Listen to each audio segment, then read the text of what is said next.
Under some very limited circumstances, a police officer may kill a citizen, but only when it's necessary to kill him. We're here today because the defendant shot Laquan McDonald 16 times when it was completely unnecessary. When the defendant started shooting, Laquan McDonald was walking toward a chain-link fence in a vacant lot, surrounded by 5 squad cars and 10 fully armed and protected Chicago police officers. Jason Van Dyke is charged with first-degree murder and 16 counts of aggravated battery with a firearm and official misconduct, because not a single shot was necessary or justified. So let's start at the beginning, and let's talk about what led up to the defendant shooting Laquan McDonald 16 times. It starts at 9:45 p.m. on October 20th, 2014, with a 911 call about a guy in a truck lot with a knife. So this map that you're looking at here on the screen, this captures the entire area where this incident occurred. And the 911 call directs 2 Chicago police officers to this location here, 41st and Kildare. There's a truck lot here where individuals can park their trucks. Officers are dispatched to that parking lot at 41st and Kildare. And on arrival, they have a brief conversation with that 911 caller. Officers don't even get out of the car. It's very short. The 911 caller tells the police of this confrontation about a guy who had a knife and who we will learn is Laquan McDonald. The police get a description of Laquan and are told where Laquan went when he left the truck yard. Important facts here. Police don't even get out. Nobody's injured. No damage to a single truck in the yard. The 2 officers, Officer Gaffney and McGilligan, drive up Kildare and make a right on 40th Street. And almost immediately, they see Laquan walking on the sidewalk down 40th Street. And they approach him. McGilligan, front seat passenger, gets out and approaches Laquan on foot. Gaffney stays in the police SUV and travels next to his partner towards Laquan. Pretty quickly, Officer McGilligan sees that Laquan McDonald has a knife in his right hand. And so let's just establish this and clear this up right now. Laquan had a knife in his right hand. He had the knife in his right hand at the truck parking lot. He had a knife in his hand when he is first seen by Officer McGilligan and Officer Gaffney. This is the knife. There's no dispute that Laquan had this knife. This is it. It's about a 3-inch blade. He held this in his right hand. Officer McGilligan walks up to Laquan McDonald, reaches to about 10 to 15 feet to Laquan, right there on 40th. And it's a slow walk, and you're going to get to see exactly how that walk looked. He tells him, drop the knife. Get your hands out of your pocket. Turn around and stop. Laquan ignores him. When McGilligan sees that knife in his right hand, he does exactly what he's supposed to do. He shares that information with his partner Gaffney in the vehicle, and they communicate that over the Chicago Police Department radio dispatch. You're going to hear the dispatch tape. And when they relay that information to CPD, the CPD dispatcher then relays that information over the radio.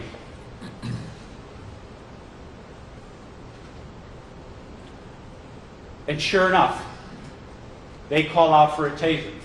The CPD dispatcher calls out for any other unit in the area with a taser. And sure enough, another unit, another police unit in that area, in this general police beat responds that they have a taser. Now, every Chicago police officer that is in this area has access to that radio traffic. And every Chicago police officer on that radio frequency, including the defendants, would have been able to hear that radio conversation between Gaffney and McElligott, the dispatcher, and then the dispatcher's request for another unit with a taser. McElligott continues to walk towards Laquan, telling him to stop, drop the knife, turn around. Laquan ignores him. Doesn't run, doesn't turn around and swear or attack or threaten Officer McElligott. He just ignores him. Continues to walk down that sidewalk. Now, portions of this foot pursuit, as I said, are captured on surveillance video. Portions of this entire incident, start to finish, are captured on different types of surveillance video. Let's go back one slide.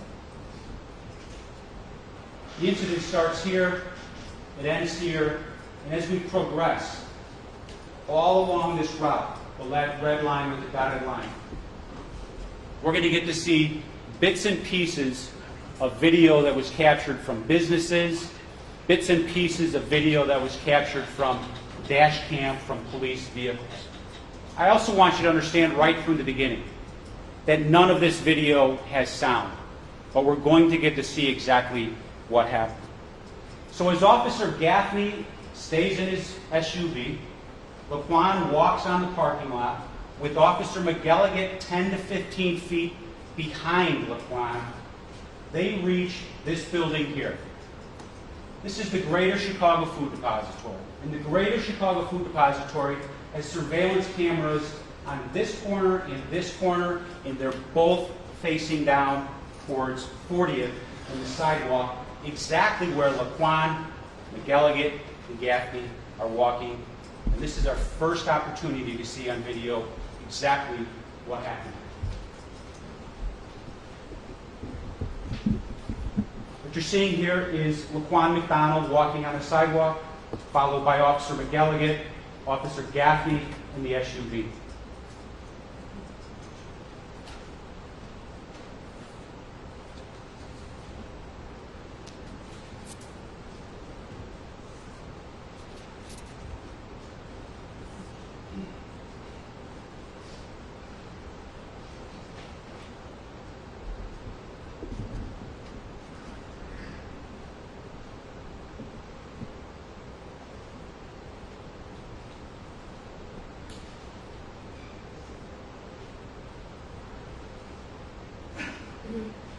Now what you saw was Officer McElligott following Laquan. In his left hand, McElligott has a flashlight. He's illuminating Laquan. In the SUV, Gaffney is using the spotlight from the windshield, also illuminating Laquan as they walk down the sidewalk.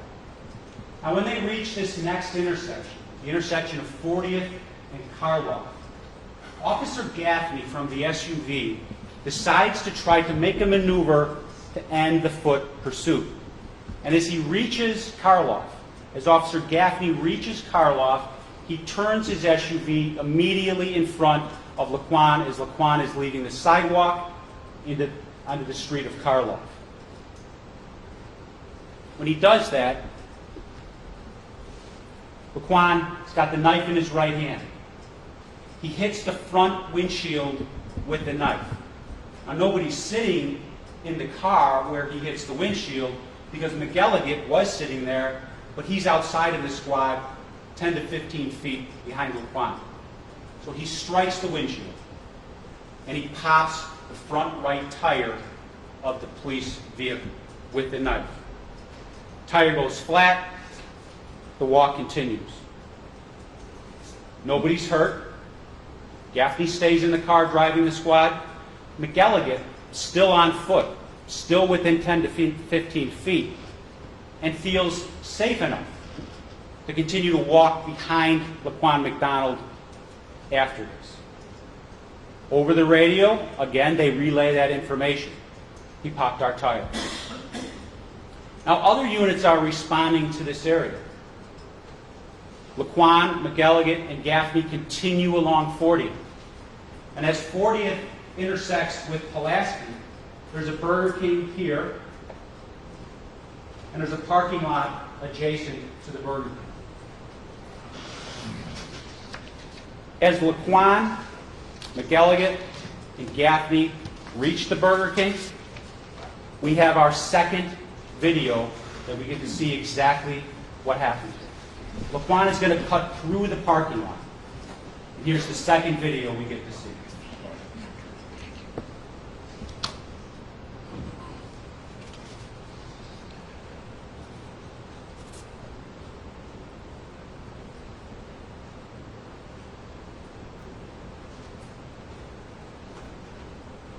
Now it's quick. It's a dash cam that's coming through the parking lot. And what you can see when you have an opportunity to watch that video again is that McElligott is a little bit farther away from Laquan at this point. Well, Laquan is cutting through the parking lot, and he is now reaching Pulaski. At this point, there are police vehicles in front of Laquan as he is walking down Pulaski. There are police vehicles alongside Laquan as he's walking down Pulaski. And there are police vehicles behind Laquan as he's walking down Pulaski. Along this entire stretch of Pulaski Road, Pulaski Avenue, is a 6 to 7 foot chain link fence blocking a vacant lot that's under construction. There is a taser unit, a Chicago Police Department taser unit, on its way. And not a single pedestrian anywhere in sight. The defendant's partner pulls up alongside of Laquan. And the defendant tries to get out of his moving squad. His partner says, "Not yet, we're too close." His partner then accelerates around another Chicago police squad, stops his vehicle on Pulaski a little bit further down. The defendant gets out, gun drawn, with Laquan McDonald walking toward that chain link fence and that vacant lot. Now here there's a few important time elements I want you to consider. 12 minutes ago, this started with a 911 call to a truck lot at 41st and Kildare. This defendant gets out of his vehicle. From the moment he gets out of his vehicle, 6 seconds later, he pulls the trigger for the first time and starts to shoot Laquan McDonald. That's fact number 2. Number 3, 1.6 seconds after the defendant starts to shoot Laquan McDonald is knocked to the ground, never to get up again. That's number 3. Next, number 4, for the next 12 and a half seconds, the defendant continues to pull the trigger of his gun over and over until he empties the entire clip of the gun. In total, this defendant decides to shoot Laquan McDonald not once, not twice, but 3, 4, 5, 6, 7, 8. He's only halfway done. 9, 10, 11, 12, 13, 14, 15, 16 times in total. 16 gunshots into the defenseless body of Laquan McDonald. All of that occurs right on Pulaski and it's captured on video. We're going to see it right now.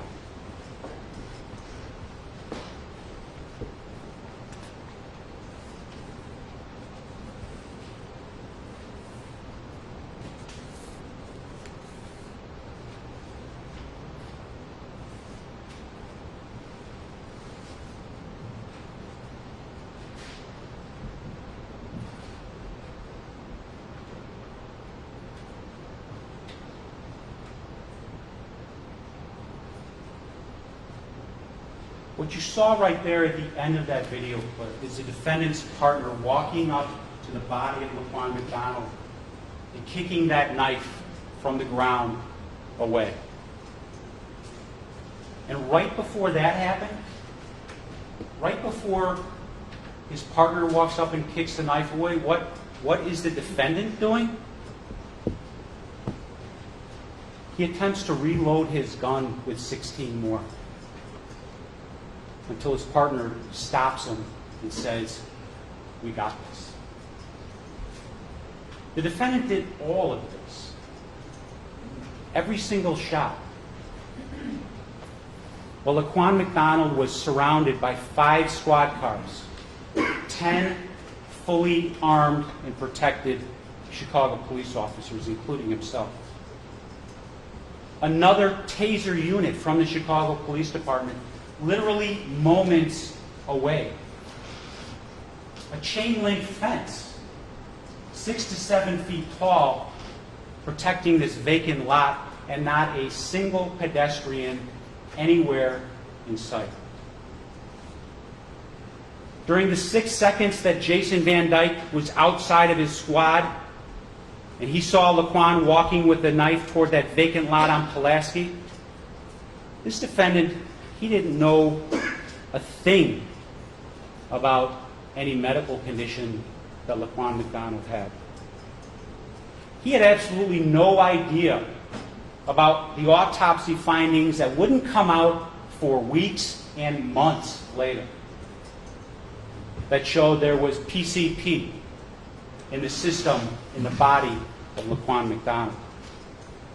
He didn't know a single fact about Laquan McDonald's tragic and troubled childhood.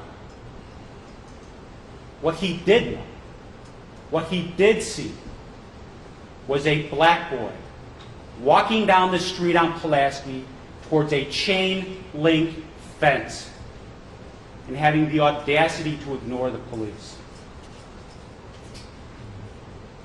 You're going to get to see exactly how Laquan McDonald was acting that night, and what he was doing, what he was carrying, and most importantly, how the defendant gave that 6 seconds of consideration before he started to shoot Laquan McDonald. Laquan McDonald is not on trial here. His background couldn't possibly have any bearing on the defendant's state of mind when the defendant shot Laquan 16 times. The only information about Laquan that could have impacted his decision to shoot is what he knew and what he saw when he fired those 16 shots.